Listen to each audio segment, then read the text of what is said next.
Hindi bababa sa 12 ang nasawi dahil sa pananalasa ng bagyong Basyang. Patuloy din ang monitoring sa epekto ng shear line. Sa puntong ito, mga kasama natin si Office of Civil Defense Spokesperson Judy Castillo. Magandang tanghali po sa inyo, sir. Tanghali, Cheryl. Magandang tanghali sa ating mga tagapanood. Sir, may update na ho ba doon sa bilang ng casualties dulot ng bagyong Basyang?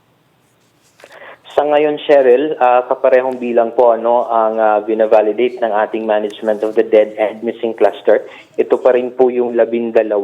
Ito po ay merong from Region 9, Northern Mindanao, ay siyam. Kabilang na dyan yung sa Cagayan de Oro due to landslide, yung sa Iligan City due to drowning po. And then meron din sa Caraga Region na 3 due to drowning. Samantalang yung injured po, ang reported sa atin ay 36. These are mostly coming from Region 10 din po sa Northern Mindanao din. Marami-rami po itong idinulot na casualty po ng bagyong Basyang.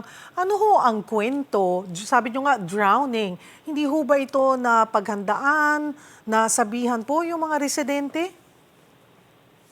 Actually, pagdating dito sa mga paghahanda, Cheryl, kausap din natin yung lokal na pamahalaan na ipaabot naman daw po sa ating mga kababayan na meron nga po, in fact, yung mga heavy rainfall warning, at saka yun din pong mga landslide prone areas. Although sa Kasawi, ang palad pa rin, Cheryl, meron pa rin mga hindi nakapag-preemptive evacuation doon. At ito nga po yung nangyari doon at meron tayong casualties po. And then if you remember, itong areas na to ay ito rin po yung 10 years ago yung dun sa Cagayan de Oro at saka yung sa Iligan City, yung bagyong Sendong na yun sobrang marami din po yung mga nasawi doon. So ito 10 years after po, ito naman yung nangyari. Although in terms of the numbers, medyo malayo-layo, but then again, siyempre, nakakalungkot pa rin po na meron 12 na hindi. Ilan po yung kabuuang bilang naman ng mga naapektuhang barangay at individual sa Visayas at sa Mindanao po? Kung sa barangay, Cheryl, ang official na datos natin ngayon is 1,201 na mga barangays ang apektado, and then yung families naman ay 163,000 families. Ito po ay binubuo ng 579,000 na mga kababayan natin yung apektado. Although ang tinitingnan pa rin natin, Cheryl, maaring ito ay initial pa din, hindi pa ito yung kabuuan dahil yung ating mga rapid damage and needs assessment from the regional offices, local government units, ganun din sa mga central national government agencies ay nandun po ngayon sa mga areas para dun sa rapid damage assessment. At dito po sa mga barangay, sa dami po ng barangay na naapektuhan, ilang pamilya po yung kinailangang ilikas? Yung lumikas po actually, umabot ito doon sa halos, kung sa official na datos, let me cite just sa DILG na datos, umabot po ng mahigit 30,000 ang mga lumikas na mga kababayan natin, although, again, ang tinitingnan natin, hindi pa ito ang initial, or this is just an initial data, kasi maaaring mas may mga reports pa that are coming from our local government units, maging sa barangay.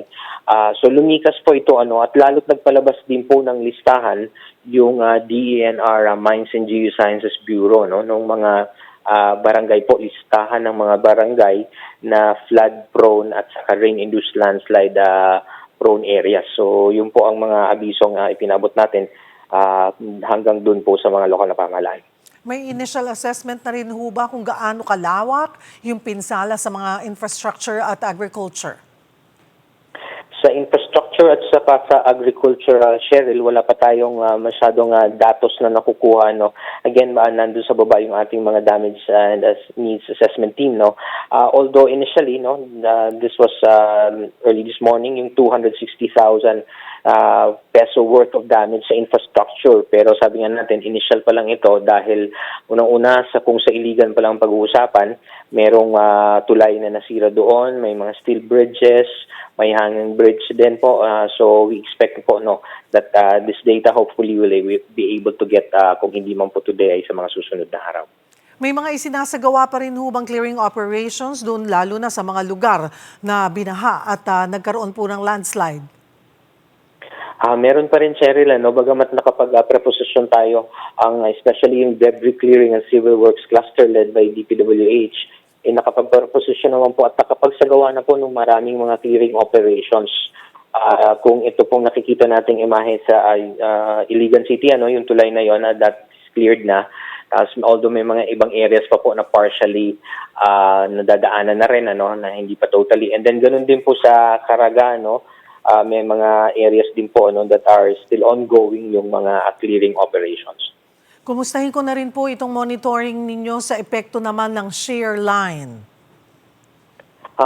Tama, Cheryl, kahit wala na yung bagyo, yun yung ipinapaalala natin sa ating mga kababayan na may mga weather disturbance pa po na nararanasan. Ngayon, nandyan yung amihan at saka itong shear line. Sa shear line naman po, again, these are initial data na mga and reports na nakukuha natin kung saan doon nga po sa Basud, Camarines Norte, merong mga nag-evacuate doon ng mga pamilya, some of them were preemptively evacuated, yung iba naman po ay nag-evacuate nung baha na po, ganun din sa Catanduanes, at saka may mga pag-ulan din po na nangyayari in other parts of the Bicol region also, kaya yun po talaga ang paalala natin sa mga kababayan na makinig po sa lokal na otoridad dahil may mga pag-ulan po na dulot itong shear line na maaari pong magpabaha sa inyong lugar o kaya magpaguho po ng lupa. Meron po ulit listahan ang DNR Mines and Geosciences Bureau dun sa mga barangay po na maaaring maapektuhan nitong shear line. Sir Junie, paano yung koordinasyon ng OCD sa PNP at iba pang ahensya ng pamahalaan sa search, rescue at relief operations kasunod nga po ng epekto ng bagyo at shear line? Opo, dito sa ating search, rescue and retrieval cluster naman led by the Armed Forces of the Philippines, kabilang na nga po doon yung PNP, yung Bureau of Fire Protection, yung Philippine Coast Guard, at saka mga lokal na pamahalaan din. Tuloy-tuloy po ang koordinasyon natin dito with all the LGUs, kung ano mga pangangailangan po sa pagtugon, kung may mga magpaparescue, at saka kung ano pong pangangailangan. Naka-standby po yung ating mga manpower of this cluster. Saka ganun din po yung mga equipment, kung ano man po ang kakailanganin doon sa mga iba't ibang lugar. Marami pong salamat, OCD Spokesperson Junie Castillo. Magandang tanghali.